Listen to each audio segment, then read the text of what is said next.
And then at first we were here, we were giving out the first relief of the most important is rice, and then the tarp for shelter. And then now there is the Red Cross and a lot of the bigger organizations are here coming now, giving quite a lot of food. So we stopped the food already, and then we concentrate on the rebuilding and the livelihood, which is repairing their boats. But there's a lot of problems. Like I told there's so many villages, maybe 1,500 families in this area. So we're trying to set how it's gonna work for them. You have volunteers or you work with the No, the volunteers, our rule is no volunteers because we have to take care of them. I only have, the good thing is I have a speedboat, and then it's all the communities, you know, they're all thinkers and able, you know, so they form their group, and then what I do is to check what have they decided, and then I will go say that will not work and this will work, and you know, and then make sure that I will tell them that I'm not a politician, I'm not the Red Cross, you know, we're business here, so we want to see everything, you know, if there's an abuse of, you know, they will be abusing the whole idea as well, like there's help coming. You keep control for everything. Yeah. So we have to make sure that, okay, you know, make sure like the community decide where all of the thing. Maybe you as well. You've been following around. It's a little bit unconventional what we're doing.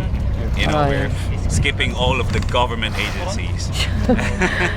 We're just they're gonna slow us down or like even block the whole thing. You know? So we're just doing it ourselves, and then if someone say, hey, why are you doing that, and then we'll get what we're doing now is we're asking for a paper that says they're stopping us on what we're doing, so we have a record. They don't like that. So we just keep on continuing doing what because in the Philippines that's what's wrong. There's so much bullshit that, you know so there's a lot of money coming in, but there's so much bullshit that someone has to sign. Corrupts. So yeah, we're skipping quite a lot of this thing, and maybe I don't know what's gonna happen later on, but it's a good time to yeah. So yeah, like anong ito yung Berg, di ba? Berg.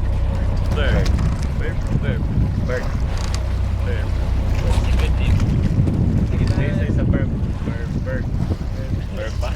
Yeah, Berg.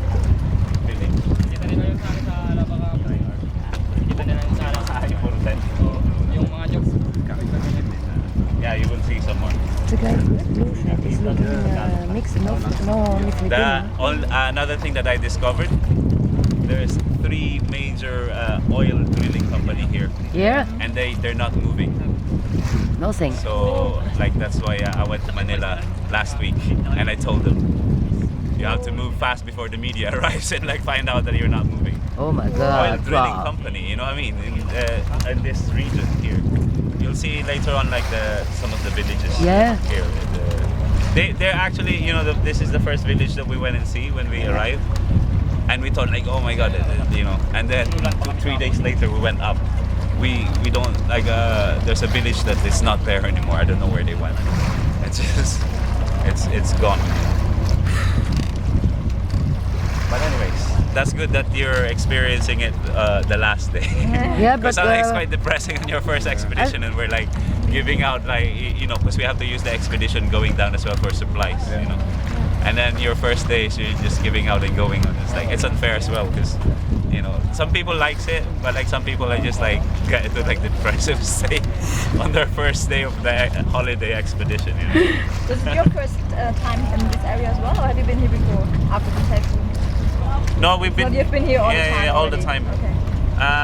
Yeah, this is where the areas that we actually set up a lot of our project. Like we have 3 schools here. Okay. Those 3 schools that we set up here are totally gone.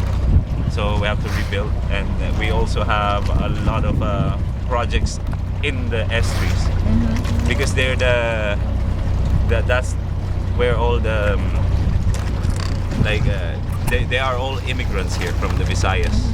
Really? And if you're a poor immigrant, you will go to the estuaries amongst the amongst the Tagmanoa tribes, the tribal people who moves around. Yeah. They actually moved into the estuary because they don't mix in.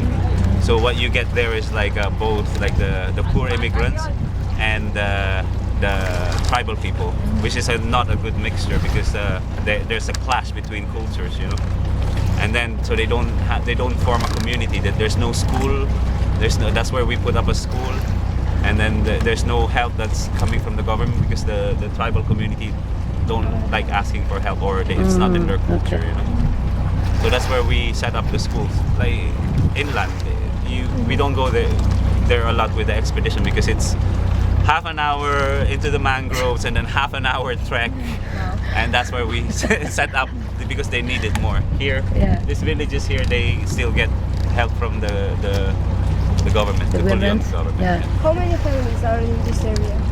And this area, from the northern tip to around the area, we have a list more than 150 families. No, 1,500 families. So that's a lot, and a lot of kids. There's one village, no, most of the village, maybe 70% under 70 or 80, even 80% under 13 years old. Yes, very young at all. The opposite in Europe. Yeah. It's so. One time I took some people to hand out like some of the rice, and then they're all from like, you know, like agencies from Manila that want to know where their donation is coming, and then they said we should have got like some contraceptive pills with each of this rice that we're handing out. It's Crazy. yeah. I have one more question. Yeah. The kids that lost their families stay in the community, or they are given to adoption?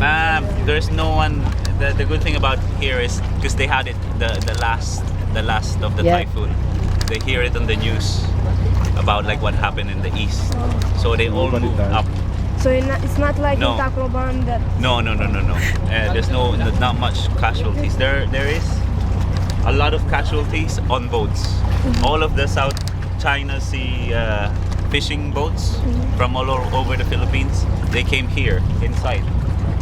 All of the estuaries, they came into to shelter, but they were not ready how strong it is. So the first time we came here, boats everywhere, like turn over and then onto the mangroves, and you know, and then tipped and some like this, you know, I don't know. And that's where they lost one boat we went, and they lost 17. It's really bad.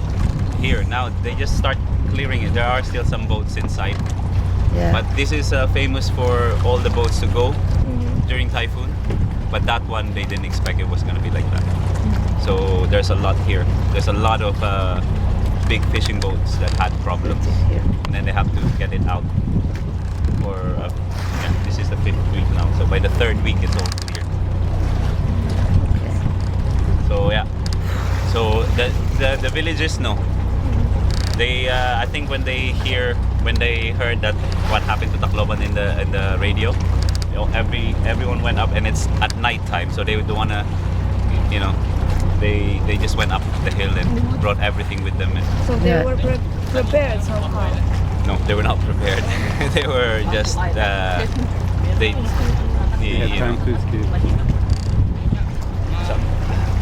even in these islands here, they not too much damage, but they all went up on a higher ground because of the news. But in Tacloban, no one really knows what happened in Tacloban. Is they have this term of like storm surges. You know, storm surges that, you know, if they have told them it's tsunami, they would actually have to run away. But storm surges, no one knows what this means. And as like Tacloban gets like typhoon every week, you know, I mean, it's just just another typhoon. But the authorities must have understood that, you know, this is much bigger than usual. Yeah, well, we get 26 typhoons every year. Like this is the 8th typhoon that came through Palawan, and Palawan don't really get a lot of typhoons, so it's also us. You know, we lost 2 boats, and you know, we always thought like, yeah, it's another typhoon. Oh, it's the strongest one. Okay, so we put another rope in, but it wasn't like that. It was not even like twice as strong. It was they said 3 times the strongest typhoon. So it's no one was prepared. Est-ce qu'ils ont Everyone reçu is un just thinking. avertissement de la puissance? We could have done this, we could have done that, but it's too late. Everyone is just too relaxed. You know, I think the problem is they're really used to typhoons. And if they told them that this is Oui, not a comme typhoon, d'habitude. it is something else, they would have just prepared more. De mauvaises informations. No one did. We didn't. You know, and it was so relaxed, and it was until I actually arrived and everyone panicked. But the west is much more warm than anywhere.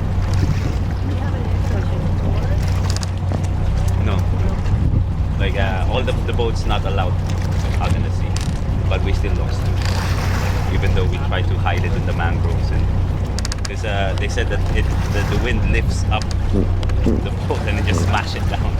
Jem was on the boat. Yeah, Jem was there, and half of the people. So we cancelled. Well, we cancelled 2 of our expeditions, private expeditions, because we don't have a boat. But then we need all of the crew we need for here. We don't really do volunteers. I have to take care of them. So I'd rather have like just the crew and then pay people even in the villages. Even though like we're helping their village, I still have to pay them because I don't want to like people not showing up for working. At least when you pay them, you can just go like, where are you? You know? Yeah. So that's how we're doing it. Because a lot of people are like relying on volunteers, and the volunteers are like from Manila or from like abroad. That you have to look for. You know, at least the crew, they can sleep anywhere. We can sleep anywhere, you know, and we do it much more systematic. But anyway, let's go now.